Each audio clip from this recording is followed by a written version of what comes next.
और मौसम भाई कैसे हो? सब बढ़िया है मालिक की कृपा से। अगर मैं आपको कोई काम दूं तो आप करके बताओगे? कौन सा काम? मेरे इस रूम में टाइल्स का काम करवाना है मुझे, तो आप अच्छा, अपनी मैथ्स के थ्रू बता सकते हो कि इसमें कितनी टाइल्स लगेंगी? देखो मैं तो बता दूंगा, मेरे लिए कोई बड़ी बात नहीं है। अच्छा। लेकिन इसके बदले मुझे क्या मिलेगा ये बताओ। मैं आपको दूंगा 1 रुपए की मेलोडी।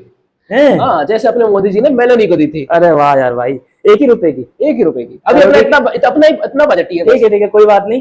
तो भैया देखना अब मैं कैसे इस रूम में कितनी टाइल्स लगती है वो बताता हूँ।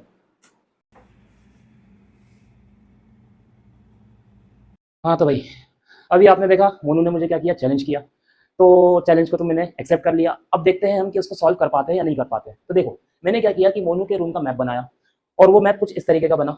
सो ये जो रूम है इसका, ये कैसा है, स्क्वायर शेप में है। तो मैंने जब उसको क्या किया था, आपने देखा होगा 2.3 मीटर आया जब मैंने उसकी एक साइड की लेंथ निकाली। तो अगर स्क्वायर शेप है तो पूरी साइड की कितनी आ जाएगी, 2.3 2.3 2.3 2.3 ऐसा कुछ। लेकिन इसके बीच में क्या थे, इसे दो पिलर्स कहते हैं अटैच्ड है, एक यहाँ पर और एक यहाँ पर, दोनों क्या है, पैरेलल में है।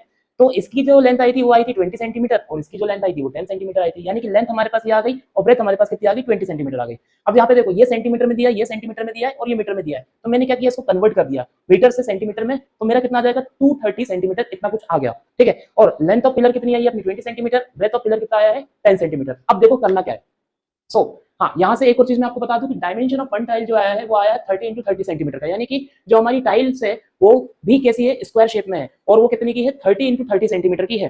तो यहाँ से मैंने क्या किया कि एरिया ऑफ वन टाइल निकाल लिया, और एरिया ऑफ स्क्वायर आपको पता होगा कि वो ए स्क्वायर होता है। 30 इंटू 30 तो 900 सेंटीमीटर स्क्वायर आ गया। अब उसके बाद करना क्या है, उसके बाद मेन काम शुरू होता है। देखो, area of room, area of square किसका, ये वाला पूरा प्रॉपर है ना। फिर then -2 area of pillar, 2 into, मतलब ये जो 2 लिखा है उसका मतलब क्या है, मल्टीप्लीकेशन में है। और एरिया ऑफ पिलर यानी कि ये किस शेप में है, रेक्टेंगुलर शेप में है। क्लियर? तो दो क्यों लिया मैंने, क्योंकि एक यहाँ पर भी है, एक यहाँ पर भी, आप देख सकते हैं। उसके बाद एरिया ऑफ स्क्वायर का फॉर्मूला लगा दिया जो कि ए स्क्वायर है, और 2 इंटू एल इंटू बी। अब इस तरीके से क्या किया मैंने, सॉल्व आउट किया, आप इसमें देख सकते हो। ठीक है। अब मेन कॉन्सेप्ट यहाँ पर है कि कभी कभी रूम में जो टाइल्स होती है वो कुछ टुकड़ों टुकड़ों में लगती है। इसी वजह से क्या है, हमारे पास ऐसा कुछ आया। लेकिन हम क्या करेंगे, इसको इंटीजर टाइप में लेंगे, और नंबर ऑफ टाइल्स हमारे पास कितनी आ गई, 58 आ गई है। Thank you.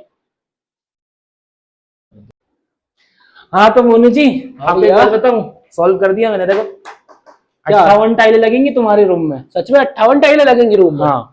अच्छा, फिर? तो मेरी मेलोडी तो दे दो अब। भैया वो मेलोडी तो मैं अलग ही आपसे लेवल का लाना भूल बंदा गया, अभी था। लेके आता हूँ मेलोडी।